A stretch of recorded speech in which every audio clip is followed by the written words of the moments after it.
بسم اللہ الرحمن الرحیم۔ آپ حضرات کے سامنے جھوٹ کی مختلف قسمیں اور معاشرے کے اندر رائج جو صورتیں ہیں وہ میں بیان کر رہا تھا۔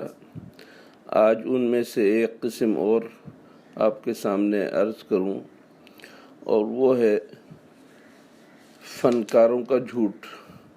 ہم اسے فنکاروں کا جھوٹ کہہ سکتے ہیں، یا کامیڈین جو ہمارے معاشرے میں ہوتے ہیں ان کا جھوٹ، کہ وہ لوگوں کو ہنسانے کے لیے مختلف قسم کے جھوٹ بولتے ہیں، اسی طریقے سے لوگوں کی نقالی کرتے ہیں، چاہے وہ کسی فرد کی نقالی ہو یا کسی جماعت کی نقالی ہو، اور اس طریقے سے لوگوں کو کچھ دیر ہنسا دیتے ہیں۔ اور ان کا کہنا یہ ہوتا ہے کہ ہم تو نیکی کر رہے ہیں، کہ لوگوں کے چہروں پر مسکراہٹ لا رہے ہیں، جبکہ ہماری شریعت یہ نہیں چاہتی کہ جھوٹ بول کر دوسروں کی تحقیر کر کے، دوسروں کا مذاق اڑا کے، نقالی کر کے، نقل اتار کے کسی کے چہرے پر مسکراہٹ لائیں، یہ شریعت اس کی اجازت نہیں دیتی۔ یہ تو صریح گناہ ہے اور کبیرہ گناہ ہے۔ اس وجہ سے حضور اکرم صلی اللہ علیہ وسلم نے اس سے منع فرمایا۔ مذاق حقیقتاً کر لینا کوئی حرج نہیں اس میں، لیکن اس مذاق کا حقیقت سے تعلق ہونا چاہیے اور کسی کی تحقیر نہیں ہونی چاہیے۔ حضور اکرم صلی اللہ علیہ وسلم بھی مزاح فرمایا کرتے تھے۔ آپ کے پاس ایک خاتون آئی جو بوڑھی تھی، معمر تھی، اور عرض کیا یا رسول اللہ میرے لیے جنت کی دعا کر دیں۔ اس پر حضور اکرم صلی اللہ علیہ وسلم نے فرمایا کہ بوڑھی عورتیں تو جنت میں جائیں گی ہی نہیں۔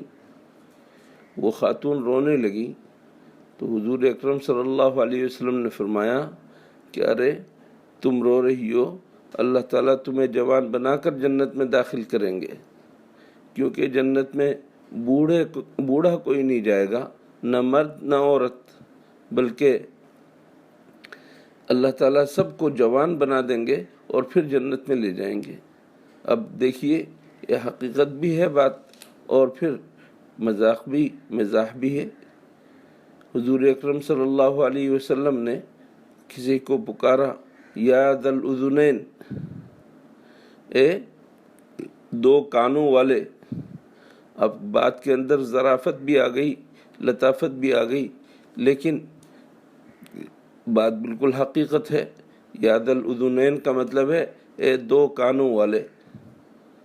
حضور اکرم صلی اللہ علیہ وسلم کے بارے میں منقول ہے کہ ایک خاتون سے کہا کہ تمہارے شوہر وہ تو نہیں جس کی آنکھوں میں سفیدی ہے؟ اب وہ عورت اپنے شوہر کی آنکھوں کو خوب گھور گھور کے دیکھ رہی ہے کہ سفیدی کہاں ہے۔ تو بعد میں اندازہ ہوا کہ سفیدی تو ہر آنکھ میں ہوتی ہے۔ اب یہ اس قسم کا لطیف مزاح اور اس طرح کی بات کر لینا، اس میں کوئی حرج کی بات نہیں، اور لوگوں کے چہروں پر مسکراہٹ لانا اس کے ذریعے سے اس میں کوئی حرج کی بات نہیں۔ لیکن اگر لوگوں کو ہنسانے کے لیے جھوٹ بولا جائے، لوگوں کی تحقیر کی جائے، لوگوں کا مذاق اڑایا جائے، تو اس کی شریعت کوئی اجازت نہیں دیتی۔ اس سلسلے میں حضور اکرم صلی اللہ علیہ وسلم نے کیا ارشاد فرمایا، آپ بھی سن لیجئے۔ حضور اکرم صلی اللہ علیہ وسلم نے فرمایا ویل لمن یحدث فیکذب لیضحک بہ القوم، ہلاکت ہے اس شخص کے واسطے جو جھوٹ بولتا ہے تاکہ لوگوں کو ہنسائیں، لوگ ہنسیں۔ ویل اللہ، اس کے لیے ہلاکت ہے، اس کے لیے بربادی ہے۔ ویل ہلاکت اور بربادی کو بھی کہتے ہیں، اور ویل جہنم کے ایک طبقے کو بھی کہتے ہیں۔ اس کے لیے اتنی بڑی سزا بتائی گئی ہے جو جھوٹ بول کر لوگوں کو ہنسائے۔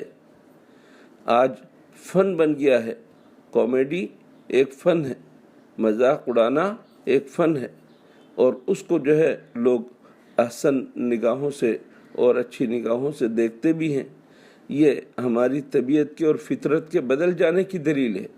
ہماری یہ شرعی طبیعت نہیں ہے، اسلامی اور دینی طبیعت نہیں ہے۔ دینی فطرت یہ ہے کہ کوئی کسی کا مذاق نہ اڑائے اور مذاق میں بھی کوئی جھوٹ نہ بولے۔ اللہ جل شانہ ہم سب کو دین اور فطرت کے مطابق چلنے کی توفیق عطا فرمائے اور ایسے جھوٹ سے بچنے کی توفیق عطا فرمائے۔ وآخر دعوانا ان الحمد للہ رب العالمین۔